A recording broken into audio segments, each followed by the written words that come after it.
When you multiply two binomials which are the same, so essentially taking a binomial and squaring it, we consider that result a perfect square trinomial. Let's multiply the first examples out and see what this would look like. So we're taking a binomial and multiplying it by itself to square it.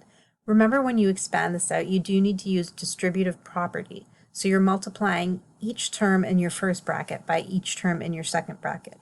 Go ahead and pause, try and multiply each of these out and see how you do.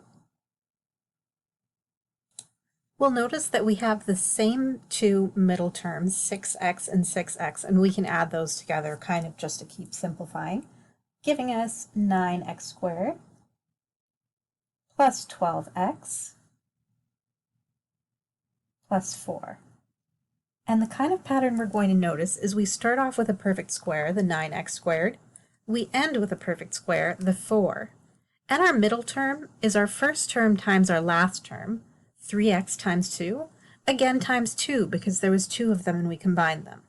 Let's look at the same thing on the next example. This time we get 16x squared minus 40x plus 25. Again, following the same pattern. If we look at our first term, 4x, and square it, that gives us the 16x squared. Minus 5 squared will give us plus 25. 4x times that negative 5 gives us minus 20x, and minus 20x, which combine to minus 40x. So in general, we follow this pattern for a perfect square trinomial. Our first term is a perfect square, our last term is a perfect square. If you go back to the original binomial and you multiply 2 times the first term times the last term, that should give you the middle term. If you have what you think is a perfect square trinomial, you can use those facts to check it. So let's look at our first example, 4x squared plus 20x plus 25. If we think about what is the square root of our first term, the square root of 4x squared is 2x. The square root of our last term, 25, is 5. Our middle term should be 2 times 2x times 5. 2 times 2x times 5 gives us 20x, so that does work for our middle term. And we just have to decide what sign goes in here. Because we're adding 20x, it should be a positive sign. So 2x plus 5 squared will give us 4x squared plus 20x plus 25. We know it's a perfect square trinomial. Try the same thing with the next one.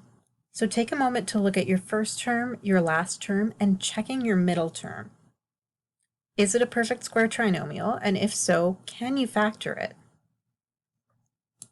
So a quick check on our first term and our last term. The square root of 64x squared is 8x. The square root of 9 is 3. So ideally, if this was a perfect square trinomial, it would be a binomial with an 8x and a 3. We need to check that middle term though. So what we can do is 2 times 8x times 3. And notice the first term and last term I'm using are from the binomial, the ones that I've taken the square root of. That would be equal to 6 times 8x, or 48x. Now that is what I have in my middle term, but I need to notice that I have a negative sign there. That means when I set up my binomial, it's going to be 8x minus 3. Okay, and we know this still works because if you have negative 3 and you square it, it will give you positive 9. But because of this minus sign here, we know we need a minus sign.